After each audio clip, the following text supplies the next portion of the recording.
I study economics as well as my degree, however, I do not want to bore the audience and I do not want to just use big words in my speech.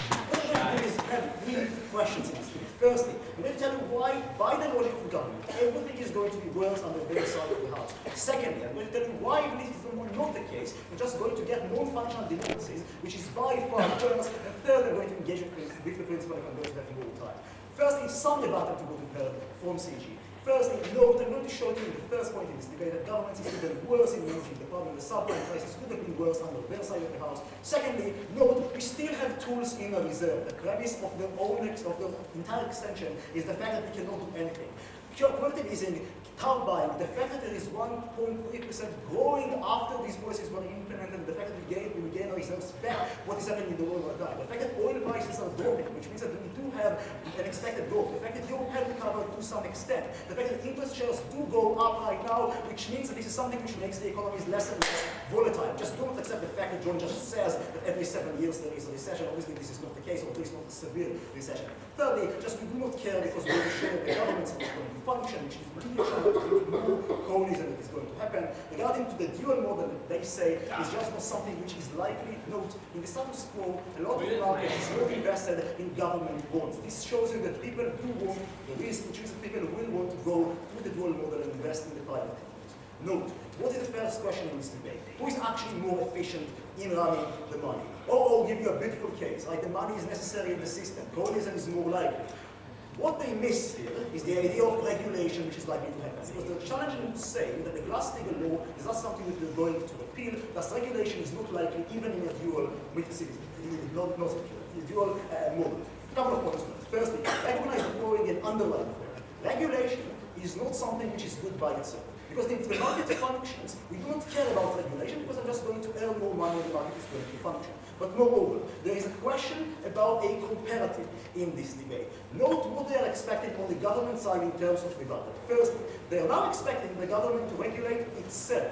When does that have ever happened in the past in order of being efficient? If the fact is that if all of the big banks are going to be run by friends, everything that they talk about coding is just going to be worse on their side of the house. Secondly, as we tell you in an extension, the entirety of the problem of why people lose money is moral hazard. As a government official who is a civil servant in its past and its record, I'm going to have more of a moral hazard. I'm running others people's money. It is not okay by their own logic. The people cannot follow what the fuck is happening in the big financial institutions. Otherwise, you would be able, as a public, to regulate it. Just get it worse. But moreover, a crucial point here, when we ask them that the civil servants are going to be the one running the policy, and I'm quoting the DPM, they're more likely to pass popular policy as in housing. Why does it matter? And here is a really, really crucial point in this debate. Note the following.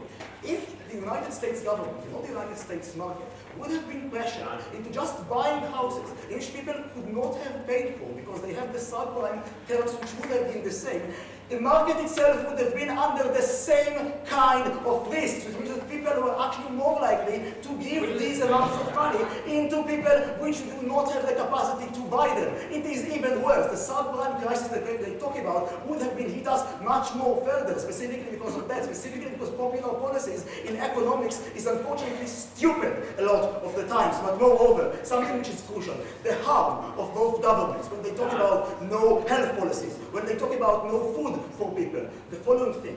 If there is an inherent risk in the market, the government would have it harder. If it is a non-inherent risk in the market, i.e. one bank would collapse, less likely to happen, specifically because it is the case that the bank would have signed accountability to its investors in order to attract the money, to its board, but moreover, it's going to cost shitloads of money in order to buy all of these banks. We can just invest the money in order to make sure that if one bank fails, we were able to sustain the fact that people will still have access to some of those funds. We'll still have access to the NHS in cases necessary. We say that if it's a non-inherent risk into the market and just one bank is a stupid bank, it is more likely to fail. Moreover, know that as we say, as they say, Henry Paulson under the Bush administration have actually, in a second, have actually let Lehman Brothers in order to fail. Opening. The reason there is no moral hazard in state-owned banks is because they are not being run in order to make as much profit as possible. So really risky investments and things like that. Exactly because of that. They are more likely to tap into just giving a lot of people loans in order to buy houses. This is the origin which have caused the subprime crisis. This is why Shidlat would have been more likely under your side of the house. Everything is worse under your side. This is without the idea that there's going to be less money into the system, and if as an alternative, you just prefer people to invest all of the money into McDonald's. How come making these companies bigger is something that you want to achieve? But no, let's talk about what is inherent here and what is actually going to win the democracies. Because no, or I have another beautiful case. They tell you that trans policies is something which is going to be less likely. We tell you the following thing.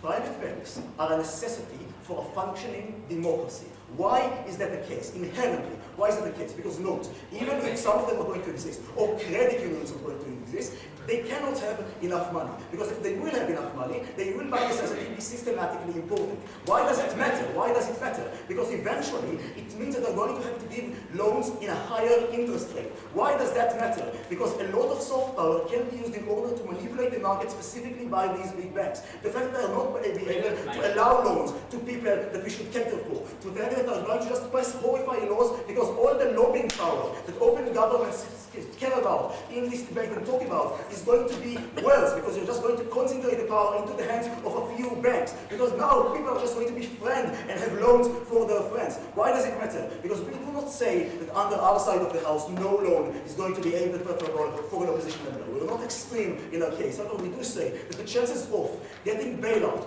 for critical media channels that are critical for the opposition of the country are much less likely. The chances of just giving money to the MP party is much more likely, and it's much less likely if you're going to give money to the opposition. Why does it matter? Because this is a systematic way in which you can do things that just nationalize the entire media of a country. No, this is something which by necessity has to be applied in the whole world. Why? Because if some countries are not going to apply the policy, money is just going to flow to these countries because you're going to get a higher return, which means that also third world countries by necessity have to adopt the policy as well. Why does it matter? A, because of an alternative for rich individuals, as Tom say, to actually have more money and have more power is not a good thing in a democracy. Just let the rich bail us, but moreover, you cannot have a functional democracy. This is the equivalent of just taking all of the power from the media from the opposition, which by principle shows that it also works on the other side of the house because all of the harms are magnified. You must definitely oppose the motion.